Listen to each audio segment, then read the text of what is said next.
Salut, bienvenue dans AZ. XYZ. A comme adhésion. Pas facile d'entrer dans l'Union Européenne.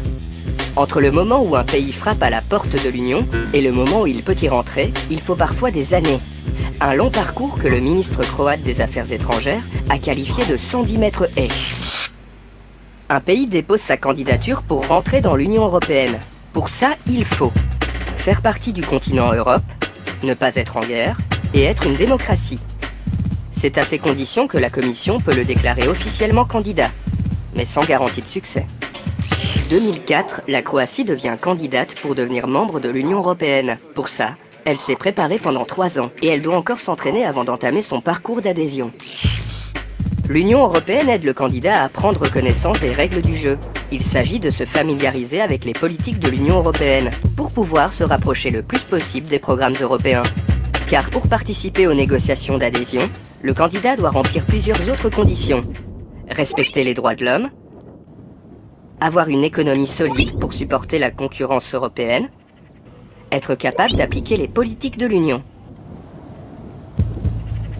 Si le candidat prouve qu'il répond bien à ces conditions, le Parlement et le Conseil peuvent donner leur feu vert pour ouvrir les négociations d'adhésion. Un long parcours qui ressemble à un 110 mètres haies.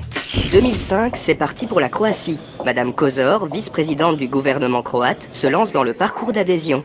La Croatie doit mobiliser tous ses efforts pour s'adapter aux exigences de l'Union européenne. Atteindre un certain niveau dans des domaines comme la justice, l'emploi ou l'environnement.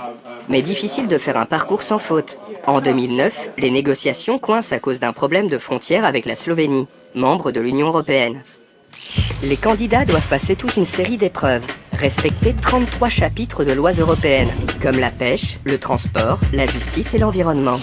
2009-2011, Goran Jandroković, le ministre croate des Affaires étrangères, progresse à un rythme soutenu.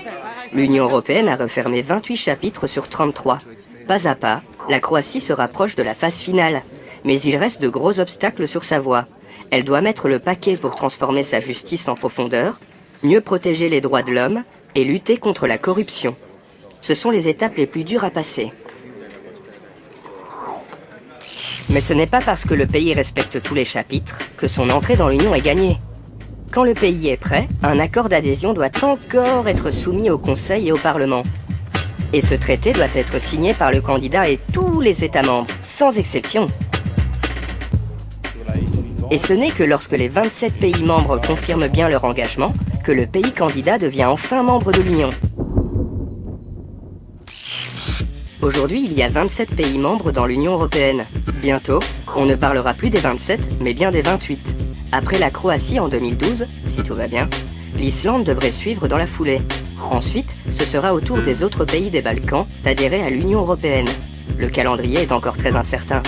Entre 2015 et 2020, la Bosnie-Herzégovine, la Serbie, le Monténégro, le Kosovo, l'Albanie et la Macédoine pourraient faire leur entrée dans l'Union.